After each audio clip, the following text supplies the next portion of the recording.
Hello dear students, welcome to my class. Now today is our last class focusing on chapter number 1. So what is our chapter number 1? It is nature and purpose of business. ವ್ಯವಹಾರದ ಸ್ವರೂಪ ಮತ್ತು ಉದ್ದೇಶ. ನೋಡಿ ಮುದ್ದು ಮಕ್ಕಳೇ, ನೀವು ಎಲ್ಲರೂ commerce ದಲ್ಲಿ ಅಡ್ಮಿಷನ್ ಅನ್ನು ತಗೊಂಡಿರಿ. ಸೊ ಯಾವಾಗ ನೀವು ಕಾಮರ್ಸ್ ದಲ್ಲಿ ಅಡ್ಮಿಷನ್ ತಗೋತೀರಿ, ಒಂದು ಗುರಿ ಏನಿರ್ತೈತಿ, ಒಂದು ಒಳ್ಳೆ ವ್ಯಾಪಾರಿ ಆಗಬೇಕು, to become a good business man. So ಈ ಒಂದು ಏನು ಉದ್ದೇಶ ಐತಿ, ಇದ್ರ ಮೇಲೆ ನೀವು ಸತತವಾಗಿ ಫೋಕಸ್ ಮಾಡಬೇಕು. Because commerce has more opportunity of starting a business rather than doing a job. And I personally would suggest you all to think about business, because I also come from a business family where my all surrounding people are businessmen. And I can tell you with my own personal experience, because I am doing job and they are having their businesses, what is the major difference in business? You have the scope of earning more. There is more liberty into the activities that you do. You have the chance of taking your own decisions in your own way. Okay, so therefore I would personally suggest you all that think of starting your own business along with preparing for the jobs whatever you are thinking.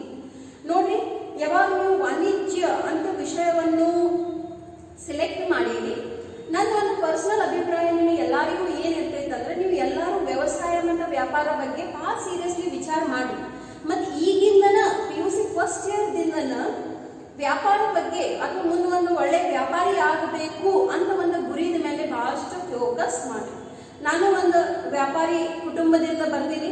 ಎಲ್ಲಿ ನಮ್ಮ ಪರಿಚಯದವರು ಏನು family members ಅದಾರು, father in law, husband, brother, relatives, everybody are into business. So I personally feel it's good to do a business rather than going a job. How I can tell it personally, because I am doing a job. Okay. So therefore, ಈ first chapter ದಿಂದನ ನೀವು ಬಹಳ seriously business ಅಂದ್ರೆ ಏನು, industry ಅಂದ್ರೆ ಏನು, business ಮಾಡಬೇಕಾದ್ರೆ ಯಾವ್ಯಾವ ಮಾತುಗಳ ಮೇಲೆ ಫೋಕಸ್ ಮಾಡಬೇಕು, ಬಿಸ್ನೆಸ್ ಅಲ್ಲಿ ನಾ ಹೆಂಗೆ ಒಂದು ಒಳ್ಳೆ ವ್ಯಾಪಾರಿ ಆಗಬೇಕು, ಅದ್ರ ಗುಣಗಳನ್ನು ಯಾವ ರೀತಿಯಿಂದ ಕಲ್ಕೋಬೇಕು, ಅದ್ರ ಮೇಲೆ ಫೋಕಸ್ ಮಾಡಿದ್ರಿ ಅಂದ್ರೆ ನೀವು ಒಂದು ಒಳ್ಳೆ ಬಿಸ್ನೆಸ್ ಮ್ಯಾನ್ ಆಗೇ ಆಗ್ತೀರಿ. See, remember my first class? What question I had asked you? I had asked you who is the richest man and who is the famous man of India. So it's one person, that is Ambani. Okay? It's Mukesh Ambani. So if you want to become rich and you want to become famous, think of starting a business. Okay? So business ಅಂದ್ರೆ ಏನು, business activities ಏನದಾವು, business risk ಯಾವ್ಯಾವ ಪ್ರಕಾರದದಾವು, business ರಿಸ್ಕ್ಗೆ ಕಾರಣಗಳು ಏನೇನದಾವು, ಅದನ್ನ ಎಲ್ಲ detailing ಅಲ್ಲಿ ತಿಳ್ಕೊಂಡಿರಿ. Suppose ಇಷ್ಟು classes ನಲ್ಲಿ ನೀವು ವಿಚಾರ ಮಾಡಿರಿ that as I want to become a business man, then today we are going to learn that how to start a business, what are the basic factors to consider while starting a business. Okay, ನೀವು ಹೊಸ business ಅನ್ನು ಚಾಲೂ ಮಾಡಬೇಕಂತ ನಿಶ್ಚಯ ತಗೊಂಡಿರಿ, ಅಥವಾ ನಿಮ್ಮ ತಂದೆ ಅವ್ರದ್ದು, ಅಜ್ಜ ಅದು ಯಾರ್ದಾರೆ ಬಿಸ್ನೆಸ್ಸಿಗೆ ಇದ್ದಿದ್ದ ಬಿಸ್ನೆಸ್ಸಿಗೆ ವಿಸ್ತಾರ ಮಾಡ್ಬೇಕಂತ ವಿಚಾರ ಮಾಡಕತ್ತೀರಂದ್ರೆ ಇವತ್ತಿನ ಕ್ಲಾಸ್ ಅದರ ಮೇಲಿನ ಫೋಕಸ್ ಮಾಡ್ತೀವಿ. ನೀವೆಲ್ಲರೂ ನಿಮ್ ಏನು ನೌಕರಿದ ಗುರಿಗಳು ಅದಾವ ಅದ್ರ ಮೇಲೆ ತಯಾರಿ ಮಾಡ್ರಿ. If you are planning to become a bank manager, focus on that. If you are planning to become a chartered accountant, that is a professional, focus on that. But always keep an alternative career plan also of becoming a businessman. And suppose this is your primary plan to become a good businessman, then pay complete attention to today's class. ಯಾಕಂದ್ರೆ ಇವತ್ತಿನ ವಿಷಯ ಏನೈತಿ, ವ್ಯವಹಾರವನ್ನು ಪ್ರಾರಂಭಿಸುವುದು ಮೂಲಭೂತ ಅಂಶಗಳು. Okay, ವ್ಯವಹಾರವನ್ನು ಪ್ರಾರಂಭ ಮಾಡಬೇಕಾದ್ರೆ ನಾವು ಯಾವ ಮೂಲಭೂತ ಅಂಶಗಳನ್ನು ತಿಳ್ಕೋಬೇಕು, ಮೂಲಭೂತ basic factors. If you go wrong in to basics, there will be no business empire. So if you want to manage a successful business, you should focus on the basics. ಏನ್ ನಮ್ಮ ಮೂಲಭೂತ ಅಂಶಗಳು ಅದಾವು, ಅವು ಸರಿಯಾಗಿ ಹೋದು ಅಂದ್ರನ ಒಂದು ಸಾಮ್ರಾಜ್ಯವನ್ನು ನೀವು ಕಟ್ಟಿಸಬಹುದು. ಓಕೆ, ಸೊ ಯಾವ್ಯಾವ ಮಾತುಗಳ ಮೇಲೆ ಫೋಕಸ್ ಮಾಡೋದದ ಅದನ್ನು ತಿಳ್ಕೊಳ್ಳೋನು. The first point, what is the first point? Selection of business line. ನೋಡ್ರಿ, ನಿಮಗೆ ಜಾಬ್ ಮಾಡೋದಿತ್ತಂದ್ರೆ ಬಹಳ ಕಮ್ಮಿ ಆಪ್ಷನ್ಸ್ ಅದಾವ.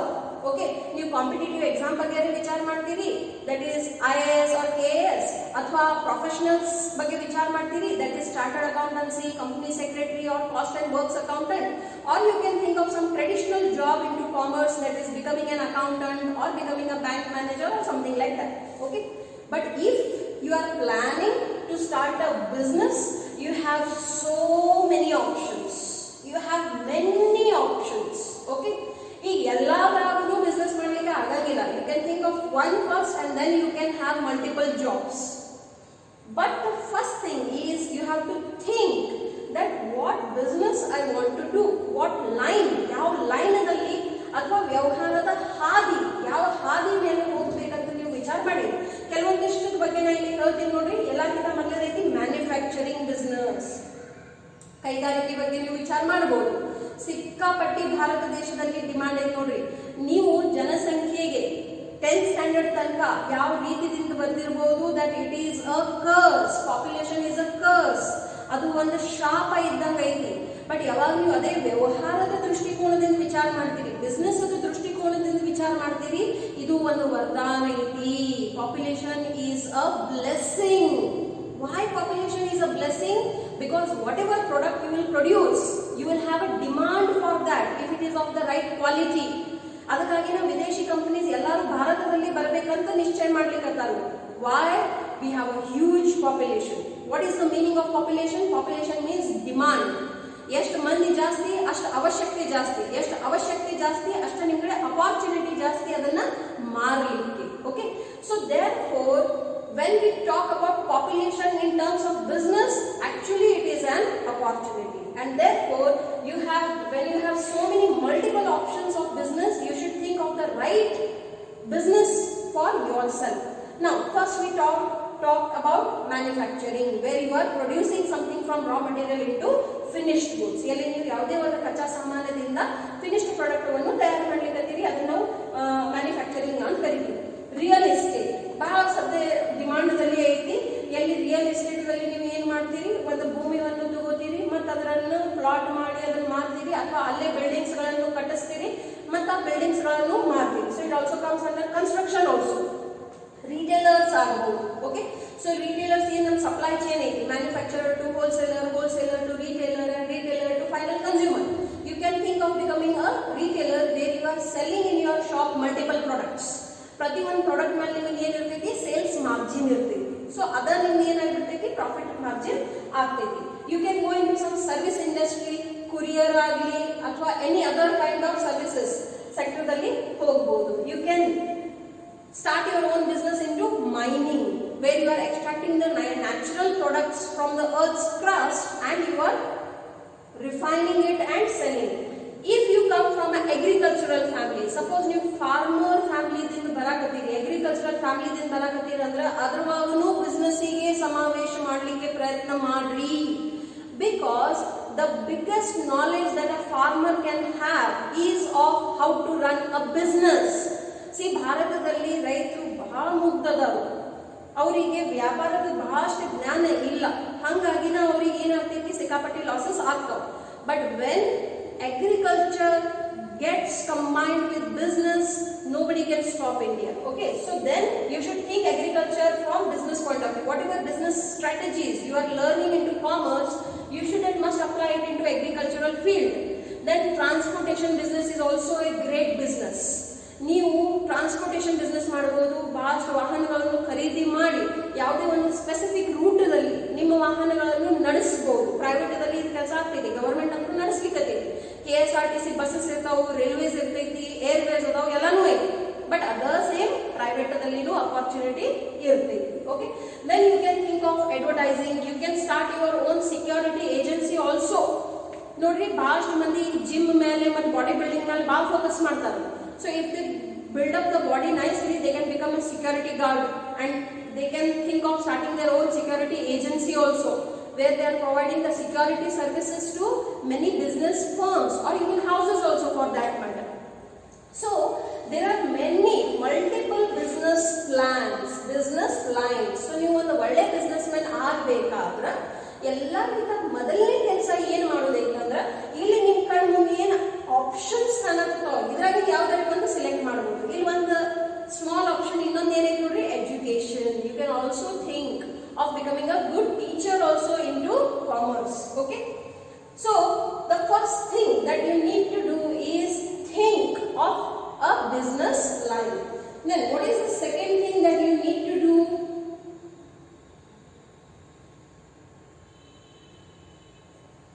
The second thing you need to do is the size of the firm. Nim samstheda gatra ಏನೈತಿ. Okay, whether it is a cottage industry, small scale industry, middle or large scale. Okay, so ಅದಕ್ಕೆ ಯಾವ factors define ಮಾಡ್ತಾವು. First of all the size of capital. ನಿಮ್ ಕಡೆ ದುಡ್ಡು ಎಷ್ಟೈತಿ, ಯಾಕಂದ್ರೆ ನಿಮ್ ದುಡ್ಡು ಏನ್ ನೀವು ಬಂಡವಾಳ ಹಾಕ್ಲಿಕ್ಕತ್ತೀರಿ ಅದರ ಆಧಾರದ ಮೇಲೆ ಡಿಸೈಡ್ ಆಗ್ತೈತಿ ದಟ್ ಆ ಫರ್ಮ್ ದ ಗಾತ್ರ ಏನಾಗ್ತೈತಿ, ಎಷ್ಟು ಮಂದಿ ಅಲ್ಲಿ ಕೆಲಸ ಮಾಡೋರು ಅದಾರ, weather it is 1 to 5, more than 10, more than 50 or more than 100. That will also decide that what kind of industry or business firm it is. Volume of sales, ನಿಮ್ಮ ವ್ಯಾಪಾರದ ಸ್ಕೇಲ್ ಎಷ್ಟೈತಿ, ದಟ್ ಟರ್ನ್ ಓವರ್ ದಲ್ಲಿ ನೀವು ಅದನ್ನು calculate ಮಾಡ್ತೀರಿ. ಅದರಲ್ಲಿ ನೀವು ಎಷ್ಟು ತಂತ್ರಜ್ಞಾನವನ್ನು ಉಪಯೋಗ ಮಾಡ್ಲಿಕ್ಕತ್ತೀರಿ, and the raw material use, whether it is easily locally available or you are importing it. Then what is the legal form of ownership, ನೀವು ಸೋಲ್ ಪ್ರೊಪ್ರೈಟರ್ ಅದೀರಿ, ಪಾರ್ಟ್ನರ್ಶಿಪ್ ಬಿಸ್ನೆಸ್ ಮಾಡಕತ್ತೀರಿ or any other form. So ಇವು ಎಲ್ಲ factors ಏನ್ define ಮಾಡ್ತಾವ ನೋಡ್ರಿ ನಿಮ್ಮ ಸಂಸ್ಥೆಯ ಗಾತ್ರ. Okay, the size of the firm. Then the next thing that we need to understand is the choice of form of ownership. So ಇದರಲ್ಲಿ 4 ಆಪ್ಷನ್ಸ್ ಅದಾವ ನಿಮ್ಮ ಕಡೆ. ಸೋಲ್ ಪ್ರೊಪ್ರೈಟರ್ಶಿಪ್ ಅಂದ್ರೆ ಏನು, ಎಲ್ಲಿ ನೀವು ಒಬ್ಬರ ಮಾಲೀಕರಿದ್ದೀರಿ. You are the only one owner, you are the only one who is investing the capital and you are the only decision maker also. ಮತ್ತೆ ಏನು ಲಾಭ ಆಗ್ತೈತಿ ಅದು ಎಲ್ಲ ನಿಮ್ಮದೇ ಇರ್ತೈತಿ. The second one is partnership. Partnership business ನಲ್ಲಿ minimum 2 ಮಂದಿ ಬೇಕು, maximum is 10 or 20 depending upon the type of business. So ಅಲ್ಲಿ ಇಬ್ಬರಿಗಿಂತ ಜಾಸ್ತಿ ವ್ಯಕ್ತಿ ಬಂಡವಾಳವನ್ನು ಹಾಕ್ತಾರೋ ಅವ್ರದ್ದೇನು ಪ್ರಾಫಿಟ್ ಶೇರಿಂಗ್ ರೇಷಿಯೋ ಇರ್ತೈತಿ ಅದರ ಆಧಾರದ ಮೇಲೆ ಅವ್ರು ಡಿಸೈಡ್ ಮಾಡ್ತಾರೋ ಯಾವ ರೀತಿಯಿಂದ ಲಾಭವನ್ನು ಹಂಚ್ಕೋತಾರೋ, ಅದೇ ರೀತಿಯಿಂದ ನುಕ್ಸಾನ ಆಯ್ತಂದ್ರೂ ಹಂಚ್ಕೋತಾರೋ. ಕಾರ್ಪೊರೇಷನ್, ಓಕೆ, ಸಪೋಸ್ ನೀವು ಯಾವ್ದಾದ್ರು ಒಂದು ಕಂಪನಿ ಚಾಲೂ ಮಾಡ್ಬೇಕಂತ ಮಾಡಿರಿ, so that will come under corporate. Then cooperative, okay, ಸಹೋದರ ಸಂಸ್ಥೆಯನ್ನು ಸ್ಟಾರ್ಟ್ ಮಾಡ್ಬೇಕಂತ ಮಾಡಿದ್ರಿ. ಸೊ ನಿಮ್ದು ಯಾವ ಪ್ರಕಾರದ ಬಿಸ್ನೆಸ್ ಮಾಡ್ಬೇಕಂತ ಇಚ್ಛುಕ್ ಅದೀರಿ, that is called as the choice of form of ownership. ಮಾಲೀಕತ್ವದ ಪ್ರಕಾರದ ಆಯ್ಕೆ. ಇದು ಯಾಕೆ ಮಹತ್ವದ ಐತಂದ್ರೆ it will decide that how many people will be the decision makers, how many people are taking the responsibility. Sometimes it is beneficial, sometimes it is not. ಇದೆಲ್ಲ ಯಾವ ಆಧಾರ ಮೇಲೆ ಹೋಗ್ತೈತಿ, ನಿಮ್ದು ಟೈಪ್ ಆಫ್ ಬಿಸ್ನೆಸ್ ಆಧಾರ ಮೇಲೆ ಹೋಗ್ತೈತಿ. ನೀವು ಎಂತ ಪ್ರಕಾರದ business ಮಾಡಕತ್ತೀರಿ ಅದರ ಆಧಾರ ಮೇಲೆ ಡಿಸೈಡ್ ಆಗ್ತೈತಿ form of ownership. Okay, then the next one is location. Okay, ವ್ಯವಹಾರದ ಸಂಸ್ಥೆಯ ಸ್ಥಳ. ಇದು ಬಹಳ ಮಹತ್ವದ ಐತಿ. ನೀವು ಯಾವುದೇ ಒಂದು ವಸ್ತು ಅಂತ ಮಾರಕತ್ತೀರಿ, ಸಪೋಸ್ ಈಗ ಬಹಳ ಶಕ್ತಿ ಐತಿ, ಓಕೆ, ಮತ್ತು ಸುತ್ತಮುತ್ತ ಏರಿಯಾದಲ್ಲಿ ಎಲ್ಲೂ ಏನು ವಾಟರ್ ಫೆಸಿಲಿಟಿ ಇಲ್ಲ, ಅಲ್ಲಿ ಯಾರಿಗೋ ಒಬ್ಬರದ್ದು ಕೋಲ್ಡ್ ಡ್ರಿಂಕ್ ಶಾಪ್ ಐತಂದ್ರೆ ಸಿಕ್ಕಾಪಟ್ಟಿ ಬಿಸ್ನೆಸ್ ಆಗ್ತಿತ್ತು, ಆಗಂಗಿಲ್ಲ, 100% ಆಗ್ತೈತಿ. But ultimately the people should visit to that place. But suppose ನಿಮ್ ಕೋಲ್ಡ್ ಡ್ರಿಂಕ್ ಶಾಪ್ ಅಂತ ಒಂದು ಮೂಲೆಗೆ ಐತಿ, ಎಲ್ಲಿ ಎಂದೂ ಯಾರು ಬರಂಗನೇ ಇಲ್ಲ, will it have the business? Of course it will not have the business. So what is the location, ಯಾವ ಜಾಗದಲ್ಲಿ ಐತಿ, ನಾವು ಪ್ರೈಮ್ ಲೊಕೇಶನ್ ಅಂತ ಹೇಳ್ತೀವಿ. ನೋಡ್ರಿ, ನೀವು ಯಾವುದೇ ಊರದಲ್ಲಿ ಇರ್ರಿ, ಆ ಊರದ ಒಂದು ಪ್ರೈಮ್ ಲೊಕೇಶನ್ ಇರ್ತೈತಿ. ಅಲ್ಲಿ ಬಾಡಿಗೆ ಅಂತ ನೋಡ್ರಿ 1 ಲಕ್ಷ ತನಕ ಬಾಡಿಗೆ ಹೋಗಿರ್ತಾವ. ಎದಕ್ಕೆ ಹೋಗ್ತಾವ ಅಷ್ಟೆಲ್ಲ ಬಾಡಿಗೆ ಮೇಲೆ ಅಂಗಡಿಗಳು? ಬಿಕಾಸ್ ಅಲ್ಲಿ ಗ್ಯಾರಂಟಿ ಇರ್ತೈತಿ ವ್ಯಾಪಾರ ಆಗೋದೈತಿ, ಯಾಕಂದ್ರೆ ಬಹಳಷ್ಟು ಮಂದಿ ಆ ಕಡೆ ಬರ್ತಿರ್ತಾರೆ. ಅದೇ ಕೆಲವೊಂದು ಬಿಸ್ನೆಸ್ಸಿಗೆ ಅಂತ ಬರೀ ಪ್ರೈಮ್ ಲೊಕೇಶನ್ ಅವಶ್ಯಕತೆ ಇರಂಗಿಲ್ಲ. ಸೊ ಅಗೇನ್ ನಿಮ್ದು ಏನ್ ಬಿಸ್ನೆಸ್ ಟೈಪ್ ಐತಿ that will decide the location. Suppose ನಿಮ್ ಟೈಲ್ಸ್ ಅಂಗಡಿ ಐತಿ, ಓಕೆ, ಪೈಪ್ ಲೈನ್ ಮತ್ತು ಅಂತ ಅಂಗಡಿ ಐತಂದ್ರೆ ನಿಮಗೇನು ಪ್ಯಾಟರ್ನ್ ಅಂಗಡಿ ಬೇಕಾಗಿರ್ತೈತೆ ಅಂತಿಲ್ಲ, ಊರಿಗೆ ಹೊರಗಿದ್ರು ನಡೀತೈತಿ, ಮಂದಿ ಬರ್ತಾರಲ್ಲಿ. ಬಟ್ ಸಪೋಸ್ ನಿಮ್ದು ಬಂಗಾರ ಅಂಗಡಿ ಐತಂದ್ರೆ ಅದು ಪ್ಯಾಟರ್ನ್ ಬೇಕು, ಊರದ ಹೊರಗಿದ್ರು ಅಂದ್ರೆ ಮಂದಿ ಯಾರು ಬರಂಗಿಲ್ಲ. ಸೊ ನಿಮ್ ಏನ್ ಬಿಸ್ನೆಸ್ ಐತಿ ಮತ್ತು ಆ ಬಿಸ್ನೆಸ್ ಲೊಕೇಶನ್ ಎಲ್ಲೈತಿ, it will decide the success of the business. ಇನ್ನು ಯಾವಾಗ ನಾವು ಲೊಕೇಶನ್ ಅಂತ ಹೇಳ್ತೀವಿ, ಬಹಳಷ್ಟು ಫ್ಯಾಕ್ಟರ್ಸಿಗೆ ನೀವು ಲೆಕ್ಕದಲ್ಲಿ ತಗೋಬೇಕಾಗ್ತೈತಿ. For example, the transport facilities, easy availability of labour, the capital that you have invested into that, government policies ಏನದಾವು ಆ ಬಿಸ್ನೆಸ್ ಮೇಲೆ, ನಿಮಗೆ ಆ ಏರಿಯಾದಲ್ಲಿ ಯಾವ ರೀತಿಯಿಂದ ಸರ್ವಿಸಸ್ ಸಿಗತ್ತವ. ಸರ್ವಿಸ್ ಅಂದ್ರೆ ಏನ್ ನೋಡ್ರಿ, ನೀವು ಆಲ್ರೆಡಿ ಕಲಿತು ಮುಗಿಸಿರಿ, transportation, banking, warehousing, advertising, these all come under the services. Materials easily available adavo illa, ivu ella factors ಏನ್ ಡಿಸೈಡ್ ಮಾಡ್ತಾವು? The location that you are selecting. Suppose if the location is at, if the availability of the resources is there, then the location is good. But if you have selected some island where there are no facilities only, your business will not be successful. So location, ಅದು ಸ್ಥಳ ಏನಿರ್ತೈತಿ ಅದು ಬಹಳ ಮಹತ್ವದ factor ಆಗ್ತದೆ. Then the next is financing the proposition. ವ್ಯವಹಾರ ಪ್ರಸ್ತಾವನೆಗೆ ಹಣಕಾಸು ಒದಗಿಸುವುದು. ಎದಕ್ಕೆ ಬೇಕಪ್ಪ ನಮಗೆ ಫೈನಾನ್ಸ್, ಹಣಕಾಸಿನ ಅವಶ್ಯಕತೆ ಎದಕ್ಕೆ ಇರ್ತೈತಿ? First of all, for starting up a new business. ಯಾವುದೇ ಹೊಸ ವ್ಯವಸಾಯವನ್ನು ಚಾಲೂ ಮಾಡಬೇಕಾದ್ರೆ ನಮಗೆ ದುಡ್ಡು ಬೇಕೇ ಬೇಕು. ಆಯ್ತಪ್ಪ, ಬಿಸ್ನೆಸ್ ಚಾಲೂ ಮಾಡಿಬಿಟ್ಟಿವಿ, ಇನ್ನು ನಮಗೆ ದುಡ್ಡದ ಅವಶ್ಯಕತೆ ಇರಂಗಿಲ್ಲ, ಮುಂದೂ ಇರ್ತೈತಿ. ಎದಕ್ಕೆ ಬೇಕಾಗ್ತೈತಿ? ಬೆಳವಣಿಗೆಗಾಗಿ, for the internal growth. Then replacing the old machinery. Suppose ನಿಮ್ ಕಡೆ ಒಂದು ಹಳಿ ಮಷಿನರಿ ಐತಿ, ಅದು ಒಳ್ಳೆ ಉತ್ಪಾದನೆ ತಯಾರು ಮಾಡಕತ್ತೇ ಇಲ್ಲ, ಮತ್ತೆ ಸತತ ಅದು ಏನಾಗ್ತೈತಿ? ಕೆಟ್ಟ ಹೋಗ್ತೈತಿ, ಬಾದ್ ಆಗ್ತೈತಿ. ಸೊ ಅದ್ರ ಮೇಲೆ ರಿಪೇರ್ಸ್ ಅಂಡ್ ಮೇಂಟೆನೆನ್ಸ್ ಖರ್ಚು ಐತಿ, ಅದು ಭಾಳ ದೊಡ್ಡದೈತಿ. ಪ್ಲಸ್ ಕ್ವಾಲಿಟಿ ಗೂಡ್ಸ್ ಕೊಡಕತ್ತಿಲ್ಲ. ಸೊ ಅವಾಗ ನೀವು ಏನ್ ವಿಚಾರ ಮಾಡ್ತೀರಿ? ಅದನ್ನ ಚೇಂಜ್ ಮಾಡ್ಬಿಡೋನು ಅಂತ ಡಿಸಿಷನ್ ತಗೋತೀರಿ. ಮಷಿನರಿ ಬಹಳ ಕಮ್ಮಿ ದುಡ್ಡದಲ್ಲಿ ಬರಂಗಿಲ್ಲ. It takes lakhs of money. ಬರೀ ಒಂದು ಜೆರಾಕ್ಸ್ ಮಷೀನ್ ಅನ್ನು ತಗೋಬೇಕಾದ್ರೆ 60,000 ರೂಪಾಯಿ ಖರ್ಚು ಮಾಡಬೇಕಾಗ್ತೈತಿ. Okay, minimum. So buying a machinery is a heavy investment. That's why it is called as capital expenditure. So ಅದಕ್ಕೂ ನಮಗೆ ಏನು ಬೇಕು? ಫೈನಾನ್ಸ್ ಬೇಕು.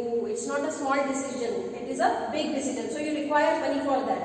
Then to take over another company. Suppose business ವಿಸ್ತಾರ ಮಾಡ್ಬೇಕಂತ ಮಾಡಿರಿ, ಮತ್ತೊಬ್ಬರದ ಕಂಪನಿಯನ್ನು ಖರೀದಿ ಮಾಡ್ಬೇಕಂತ ವಿಚಾರ ಮಾಡಿರಂದ್ರೆ ಫ್ರೀದಾಗಂತೂ ಯಾರು ಕೊಡಂಗಿಲ್ಲ. You will have to pay the money for them. So ಅದಕ್ಕೂ ನಮಗೆ ಏನು ಬೇಕು? ದುಡ್ಡು ಬೇಕು.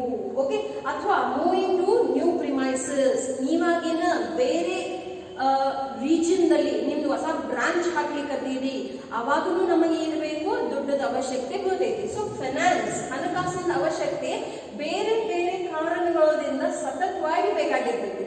ಸೊ ನಿಮ್ ಕಡೆ ದುಡ್ಡು, ಐಡಿಯಾ ಅಂದ್ರೆ ಬಹಳ ಚಲೋ ಚಲೋ ಅದಾವ ನಿಮ್ ಕಡೆ, ಬಟ್ ಸಪೋಸ್ ದುಡ್ಡನ್ನೇ ಇಲ್ಲ ಅಂದ್ರೆ ಬಿಸ್ನೆಸ್ ನಡೆಸಲಿಕ್ಕೆ ಸಾಧ್ಯತೆ ಆಗಂಗಿಲ್ಲ. ಸೊ ಐಡಿಯಾ ಜೊತೆಯಲ್ಲಿ ಫೈನಾನ್ಸ್ ಐತಿ, ಮತ್ತೆ ನಿಮಗೆ ಅದ್ರ ನಾಲೆಡ್ಜ್ ಐತಿ, ಅಂದ್ರೆ ಯಾವುದೇ ಬಿಸ್ನೆಸ್ ಸಕ್ಸಸ್ಫುಲ್ ಆಗ್ತೈತಿ. ಬರೇ ಐಡಿಯಾಸ್ ಇದ್ರೂ ನಡೆಯಂಗಿಲ್ಲ, ಬರೇ ಫೈನಾನ್ಸ್ ಇದ್ರೂ ನಡೆಯಂಗಿಲ್ಲ, ಬರೇ ನಾಲೆಡ್ಜ್ ಇದ್ರೂ ನಡೆಯಂಗಿಲ್ಲ. ಇವು ಮೂರು ಕೂಡಬೇಕು ಸರಿಯಾಗಿ, ಅಂದಾಗನೇ ಯಾವುದೇ ಬಿಸ್ನೆಸ್ ಏನಾಗ್ತೈತಿ? ಸಕ್ಸಸ್ಫುಲ್ ಆಗ್ತೈತಿ. Okay, now let us go for the next point, that is physical facilities. ನೋಡ್ರಿ, ಇಲ್ಲಿ ನಾನು ನಿಮಗೆ ಮತ್ತೊಂದು ಬಿಸ್ನೆಸ್ ಪ್ಲಾನ್ ಕೊಟ್ಟೇನೆ.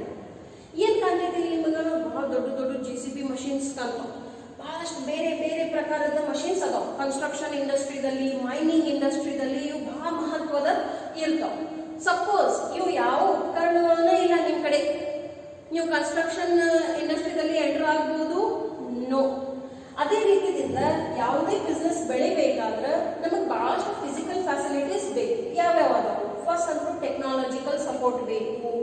ಆಮೇಲೆ ಪ್ರಾಡಕ್ಟ್ ಸಿಲೆಕ್ಷನ್ ಭಾಳ ಕರೆಕ್ಟ್ ಆಗಿರ್ಬೇಕು. ನೀವು ಯಾವ ವಸ್ತುವನ್ನು ಮಾರ್ಕೆಟ್ದಲ್ಲಿ ಮಾರ್ಬೇಕಂತ ವಿಚಾರ ಮಾಡಿರಿ, ಅದ್ರದ್ದು ಆಯ್ಕೆ ಭಾಳ ಮಹತ್ವದಿರ್ತೈತಿ. ಆಲ್ರೆಡಿ ಬಹಳಷ್ಟು ಮಂದಿ ಅದೇ ಪ್ರಾಡಕ್ಟ್ ತಯಾರು ಮಾಡಕಂದ್ರೆ ನೀವು ಅದನ್ನೇ ತಯಾರು ಮಾಡಿದ್ರಂದ್ರೆ ಸಿಕ್ಕಾಪಟ್ಟಿ ಕಾಂಪಿಟೇಷನ್ ದಲ್ಲಿ ಬೀಳ್ತೀವಿ. ಉದಾಹರಣೆಗಾಗಿ ಸಪೋಸ್ ಸಾಬೂನ್ ಆಯಿತು, ಕೋಲ್ಗೇಟ್, ಯಾವುದೇ ಟೂತ್ ಪೇಸ್ಟ್ ಆಯಿತು, ಆಲ್ರೆಡಿ ಬಹಳಷ್ಟು ಮಲ್ಟಿನ್ಯಾಷನಲ್ ಕಂಪ್ನೀಸ್ ಅದ್ರಾಗ ಅದಾವ. ನೀವು ಅದ್ರಾಗ ಎಂಟರ್ ಆದ್ರೆ ಸಿಕ್ಕಾಪಟ್ಟಿ ಕಾಂಪಿಟೇಷನ್ ನಲ್ಲಿ ಬೀಳ್ಬೇಕಾಗ್ತೈತಿ, ಮತ್ತು ಮೇ ಬಿ ಆ ಬಿಸ್ನೆಸ್ ಐಡಿಯಾ ಸರ್ವೈವ್ನು ಆಗಂಗಿಲ್ಲ. ಸೊ ನೀವು ಪ್ರಾಡಕ್ಟ್ ಯಾವ್ದು ಮಾರಾಕತ್ತೀರಿ, ಉತ್ಪಾದನೆ ಮಾಡಾಕತ್ತೀರಿ, it is very important. Then the other kind of supports, computer support ಆಗಲಿ, ಸರ್ವಿಸ್ ಸಪೋರ್ಟ್ ಆಗಲಿ, they all play a huge role into physical facilities. Then plant layout. ನೋಡ್ರಿ, ನೀವು ಈ ಪ್ಲಾಂಟ್ ಲೇಔಟ್ ಅಂದ್ರೆ ಏನಂತ ತಿಳ್ಕೊಂಡ್ಬಿಟ್ರಿ. ಮೊದಲ ಯಾವುದೇ ಇಂಡಸ್ಟ್ರಿ ಯಾವಾಗ ನೀವು ಹಾಕ್ತೀರಿ, ಅದ್ರದ್ದು ಯಾವ್ದು ಡಿಪಾರ್ಟ್ಮೆಂಟ್ ಯಾವ ಏರಿಯಾದಲ್ಲಿ ಬರ್ತೀರಿ, the smooth flow of the activity is very important. So ನೀವು ಏನು ಪ್ಲಾಂಟ್ ಅಂದ್ರೆ ಇಲ್ಲಿ ಗಿಡ ಅಲ್ಲ, ಅದನ್ನ ಭಾಳ ಕ್ಲಿಯರ್ಲಿ ತಿಳ್ಕೊಂಡ್ಬಿಡ್ರಿ. ಸೊ ಪ್ಲಾಂಟ್ ಅಂದ್ರೆ ಏನು ನೋಡ್ರಿ? ಸ್ಥಾವರ. ಓಕೆ, ಸೊ ನೀವು ಹ್ಯೂಜ್ ಇಂಡಸ್ಟ್ರೀಸ್ ನೋಡ್ತೀರಿ ನೋಡ್ರಿ, 1 ಏಕರ್ ಗಂಟ್ಲೆ ಅದು ಕಂಟಿನ್ಯೂಟಿನಲ್ಲಿ ಇರ್ತೈತಿ, that is called plant. So ಯಾವ ರೀಜನ್ ನಲ್ಲಿ ಏನ್ ಐತಿ ಅದು ಬಹಳ ಇಂಪಾರ್ಟೆಂಟ್ ಇರ್ತೈತಿ. ಸಪೋಸ್ ಸ್ವಲ್ಪ ಜಾಗ ಮಿಸ್ಪ್ಲೇಸ್ ಆಯ್ತಂದ್ರ ಅಲ್ಲಿ ಹ್ಯೂಜ್ ಆಕ್ಸಿಡೆಂಟ್ಸ್ ಇನ್ಸಿಡೆಂಟ್ಸ್ ಆಗುವಂತ ಚಾನ್ಸಸ್ ಇರ್ತಾವೆ. So the plant layout has to be very accurate. If the plant layout is very proper, then you will understand how the function works smoothly. I'll give you one example over here. You all must have known about midday meals. Government schools ನಲ್ಲಿ ಕೊಡ್ತಾರೆ ನೋಡಿ. So ಧಾರವಾಡದಲ್ಲಿ ಏನ್ government schools ಅದಾವ ಅಲ್ಲಿ ಅಕ್ಷಯ ಪಾತ್ರ ಅನ್ನೋ ಒಂದು ಸಂಸ್ಥೆಯಿಂದ ಮಧ್ಯಾಹ್ನದ ಊಟ ಮಿಡ್ ಡೇ ಮೀಲ್ ಹೋಗ್ತೀವಿ. ಅವರು ಅವ್ರದ್ದೇನು ಪ್ಲಾಂಟ್ ಐತಿ ಅದನ್ನ ಯಾವ ರೀತಿಯಿಂದ ಮಾಡ್ಯಾರ ಅಂದ್ರೆ ಮೇಲಿನ ಅಡಿಗೆ ಎಲ್ಲ ತಯಾರಿ ಆಗ್ತೈತಿ on the top floor. Okay, ನಿಮ್ಗೆ ವಿಚಾರ ಮಾಡಬೇಕು ಮ್ಯಾಲೆ ಯಾಕೆ ಅಡಿಗೆ ಮಾಡ್ತಾರೆ, 3 ಫ್ಲೋರ್ ಬಿಲ್ಡಿಂಗ್ ಐತದು. ಸೊ ಅಲ್ಲಿ ಅವ್ರು ಏನ್ ಮಾಡ್ತಾರೆ, ಎಲ್ಲ ಫಸ್ಟ್ ಟಾಪ್ ಫ್ಲೋರ್ ಮೇಲೆ ಕಟಿಂಗ್ ಅಂಡ್ ಚಾಪಿಂಗ್ ಮಾಡ್ತಾರೆ. ಅಲ್ಲಿಂದ ಅವ್ರು ಏನ್ ಮಾಡ್ತಾರೋ ಸೆಕೆಂಡ್ ಲೆವೆಲ್ಗೆ ಎಲ್ಲ ಕಳಿಸಿ ಬಿಡ್ತಾರೋ. ಎಲ್ಲಿ ಒಂದು ಪಾತ್ರೆದಲ್ಲಿ ಅಕ್ಕಿ ಮತ್ತೇನು ವೆಜಿಟೇಬಲ್ಸ್ ಅದೆಲ್ಲ ಇರ್ತೈತಿ, ಎಲ್ಲ ಬಂದು ಸಮಾವೇಶ ಆಗ್ತೈತಿ. ಅಲ್ಲಿ ಅದೊಂದು ಪರ್ಟಿಕ್ಯುಲರ್ ಟೈಮ್ ಅಲ್ಲಿ ಅಡಿಗೆ ಆಗ್ತೈತಿ. ಮತ್ತೆ ಕುಕ್ ಆದ್ಮೇಲೆ ಅಲ್ಲಿಂದ ಡೈರೆಕ್ಟ್ಲಿ ತರ್ಡ್ ಪ್ಯಾಕೇಜಿಂಗ್ ಸೆಕ್ಟರ್ದಲ್ಲಿ ಹೋಗ್ಬಿಡ್ತೈತಿ. ಸೊ ಇಲ್ಲಿ ಅವ್ರು ಏನು ಉಪಯೋಗ ಮಾಡ್ಯಾರ ನೋಡ್ರಿ, ಗ್ರಾವಿಟೇಷನ್ ಅನ್ನು ಉಪಯೋಗ ಮಾಡ್ಯಾರ. ಓಕೆ, ಗ್ರಾವಿಟೇಷನ್ ಉಪಯೋಗ ಮಾಡೋದ್ರಿಂದ ಅವರಿಗೆ ಸ್ಪೆಷಲ್ ಒಂದು ಲೈನ್ ತಯಾರು ಮಾಡೋದು ಅವಶ್ಯಕತೆನೇ ಇದಿಲ್ಲ.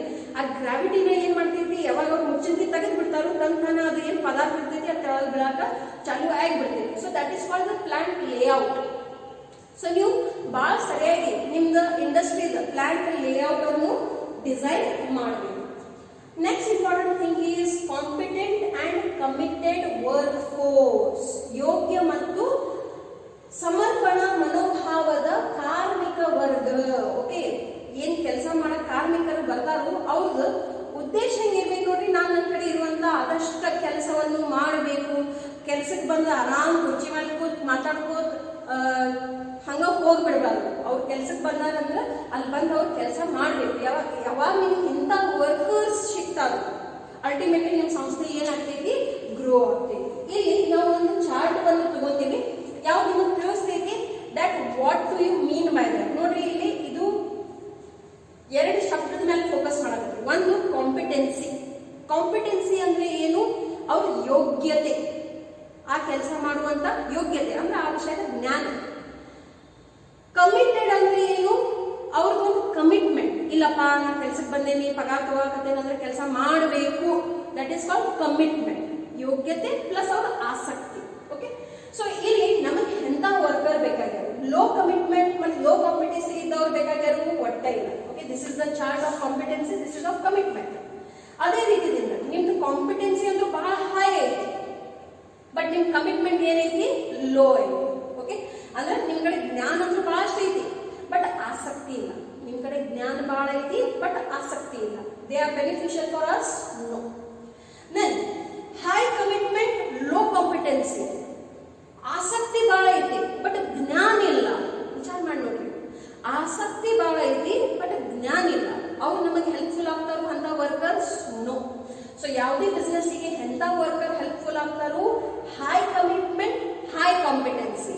ಆಸಕ್ತಿನೂ ಬಹಳ ಐತಿ ಮತ್ತು ಜ್ಞಾನನೂ ಬಹಳ ಐತಿ ಅಂತ ವರ್ಕರ್ಸ್ ಅನ್ನ ಆಯ್ಕೆ ಮಾಡಬೇಕು. ಆಸಕ್ತಿನೂ ಬಹಳ ಐತಿ ಮತ್ತು ಜ್ಞಾನನೂ ಬಹಳ ಐತಿ. ಇಬ್ಬರಿಗಾಗಿನ ಒಂದೂ ಕಮ್ಮಿ ಇತ್ತಂದ್ರೆ ನಮಗೆ ನಡೆಯಂಗಿಲ್ಲ, ಅಥವಾ 2 ಇರ್ಲಿಕ್ಕಂದ್ರೂ ನಮಗೆ ನಡೆಯಂಗಿಲ್ಲ. ನಮಗೆ ಹೆಂಗ್ ಬೇಕು, 2 ಹೈ ಇದ್ದಿದ್ದು ಬೇಕು. ಸೊ ಈ ರೀತಿ ನಾವು ಏನ್ ಮಾಡ್ತೀವಿ, ಒಳ್ಳೆ ವರ್ಕರ್ಸ್ ಕಾರ್ಮಿಕರಿಗೆ ಕಂಡು ಹಿಡಿಯಲಿಕ್ಕೆ ಪ್ರಯತ್ನ ಮಾಡ್ತೀವಿ. ಯಾಕಂದ್ರೆ the success of any business depends upon it's workers, not on its infrastructure, on its workers. So if the workers are competent and committed, ultimately every business will grow. Okay, then the next and important thing is tax planning. Government ನಾವು ಏನು ಕೆಲಸ ಮಾಡ್ತೀವಿ ಎಲ್ಲ ಮೇಲೆ ಏನು ತಗೋತೈತಿ, ತೆರಿಗೆ ತಗೋತೈತಿ. But ನೀವು ಸರಿಯಾಗಿ ಟ್ಯಾಕ್ಸ್ ಪ್ಲಾನಿಂಗ್ ಮಾಡಿದ್ರಂದ್ರೆ you can save your tax. Okay, so you should and must have the knowledge of taxation. If you are starting your business, please focus on what are the government tax policies. Government ಪ್ರತಿ ವರ್ಷ tax policies change ಮಾಡ್ತೈತಿ ಮತ್ತು ಎಲ್ಲ tax policies business ಬೇರೆ ಬೇರೆ ಹಂತ ಮೇಲೆ, ಬೇರೆ ಬೇರೆ ಪ್ರಕ್ರಿಯೆ ಮೇಲೆ ಡೈರೆಕ್ಟ್ ಇಂಡೈರೆಕ್ಟ್ ಪ್ರಭಾವ ಇರ್ತೈತಿ. ನಾವು ಗವರ್ಮೆಂಟಿಗೆ ಟ್ಯಾಕ್ಸ್ 2 ರೂಪದಲ್ಲಿ ಕಟ್ತೀವಿ, direct tax and indirect tax. ಹೆಂಗೆ ನಾವು ಮುಂದೆ ಹೋಗ್ತೀವಿ ಕಾಮರ್ಸ್ ಅಲ್ಲಿ, ಇದನ್ನು ನೀವು ಬಹಳ ಡೀಟೇಲ್ ಅಲ್ಲಿ ಕಲಿತೀರಿ. ಸದ್ಯ ನೀವು ಏನು ತಿಳ್ಕೋಬೇಕು, that any business organisation should and must focus on its tax planning. So when you save tax, ultimately grow your money. ಈಗ ಸೇವ್ ಟ್ಯಾಕ್ಸ್ ಅಂದ್ರೆ ಗವರ್ಮೆಂಟಿಗೆ ಸುಳ್ಳು ಹೇಳಿ ಟ್ಯಾಕ್ಸ್ ಕಟ್ಟಬಾರದು ಅಂತಲ್ಲ. ನಿಜವಾದ ಟ್ಯಾಕ್ಸ್ ಕಟ್ರಿ, ಟ್ಯಾಕ್ಸ್ ದಾಗ ನಿಮಗೆ ಏನು ಎಕ್ಸಂಪ್ಷನ್ಸ್ ಸಿಗಕತ್ತಾವ ಅದ್ರ ಅವಕಾಶ ಮಾಡ್ತೀವಿ. ಸೊ ಅಲ್ಟಿಮೇಟ್ಲಿ ಅದರಿಂದ ಏನಾಗ್ತೈತಿ, you can save your money and you can invest that money again in your business only, which will help you in growing your money. Okay, and the last point is launching the enterprise. ನೋಡ್ರಿ, ಇವೆಲ್ಲ ಏನೇನು ಪಾಯಿಂಟ್ಗಳನ್ನು ನಾನು ಹೇಳೇನಿ, ಎಲ್ಲ point ಸರಿಯಾಗಿ ತಯಾರಿ ಆದ್ಮೇಲೆ ನೀವು ಏನ್ ಮಾಡ್ತೀರಿ, ನಿಮ್ಮ ಬಿಸ್ನೆಸ್ ಅನ್ನು ಲಾಂಚ್ ಮಾಡ್ತೀರಿ, ಸ್ಟಾರ್ಟ್ ಮಾಡ್ತೀರಿ. ಸೊ ಇದೆಲ್ಲ ಚಾಲು ಎಲ್ಲಿಂದ ಆಗ್ತೈತಿ, ಫಸ್ಟ್ ಅದು ನಿಮ್ಮ ಕಡೆ ಒಂದು ಐಡಿಯಾ ಇರಬೇಕು, ಒಂದು ಬಿಸ್ನೆಸ್ ಲೈನ್ ಇರಬೇಕು. ಆಮೇಲೆ ನೀವು ಅದ್ರ ಸಲುವಾಗಿ ಬಹಳಷ್ಟು ಬ್ರೈನ್ ಸ್ಟಾರ್ಮಿಂಗ್ ಮಾಡಬೇಕು. ಇದು ಹಿಂಗ್ ಮಾಡಿದ್ರೆ ಹಂಗ, ಏನ್ ಮಾಡಿದ್ರೆ ಹೆಂಗ್ ಆಗ್ತೈತಿ, ಈ ಏರಿಯಾದಲ್ಲಿ ಬೆಂಗಳೂರಲ್ಲಿ ಮಾಡಿದ್ರೆ ಸಕ್ಸಸ್ ಆಗ್ತೈತಿ, ಮಂಡ್ಯದಲ್ಲಿ ಮಾಡಿದ್ರೆ ಸಕ್ಸಸ್ ಆಗ್ತೈತಿ, ಇಲ್ಲಿ ಬಿಜಾಪುರ ಅಥವಾ ಬಾಗಲಕೋಟದಲ್ಲಿ ಮಾಡಿದ್ರೆ ಸಕ್ಸಸ್ ಆಗ್ತೈತಿ, ನಮ್ಮ ಜಮಖಂಡಿ ಅಥವಾ ಮುಧೋಳದಲ್ಲಿ ಸಕ್ಸಸ್ ಆಗ್ತೈತಿ ಅಂತ ನೀವು ವಿಚಾರ ಮಾಡಬೇಕು. ದಟ್ ವೇರ್ ಹೌ, ಯಾಕಂದ್ರೆ ಬಹಳಷ್ಟು ಬೇರೆ ಫ್ಯಾಕ್ಟರ್ಸ್ ನೀವು ಲೆಕ್ಕದಲ್ಲಿ ತಗೋಬೇಕು. Easy availability of raw materials, transport, other services. So you will do lots of brainstorming where you will get lots of ideas. ಅದರಾಗಿ ನೀವು ಬೆಸ್ಟ್ ಐಡಿಯಾ ತಗೊಂಡು ಅದ್ರ ಸಲುವಾಗಿ ಪ್ಲಾನ್ ಮಾಡ್ತೀರಿ, ಸ್ಟ್ರಾಟಜಿ ತಯಾರು ಮಾಡ್ತೀರಿ, ಅದನ್ನು ಪ್ರಿಪೇರ್ ಮಾಡ್ತೀರಿ, ಇಂಪ್ಲಿಮೆಂಟ್ ಮಾಡ್ತೀರಿ. ಇಂಪ್ಲಿಮೆಂಟ್ ಮಾಡಿದ ಕೂಡಲೇ ಆಕ್ಷನ್ ಅಂದ್ರೆ ಕಾರ್ಯವನ್ನು ನಿಜವಾದ ರೂಪದಲ್ಲಿ ತಂದು ನಿಮ್ಮ ಬಿಸ್ನೆಸ್ ಅನ್ನು ಲಾಂಚ್ ಮಾಡ್ತೀರಿ. ಲಾಂಚ್ ಮಾಡೋದಂದ್ರೆ ಏನು, ಸ್ಟಾರ್ಟ್ ಮಾಡೋದು.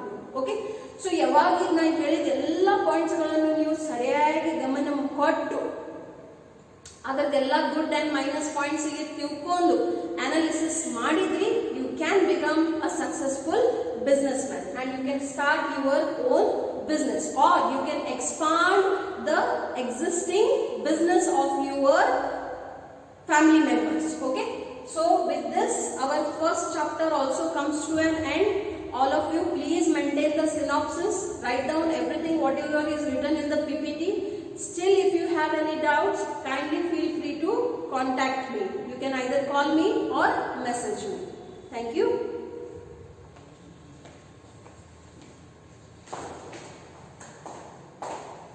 Thank you.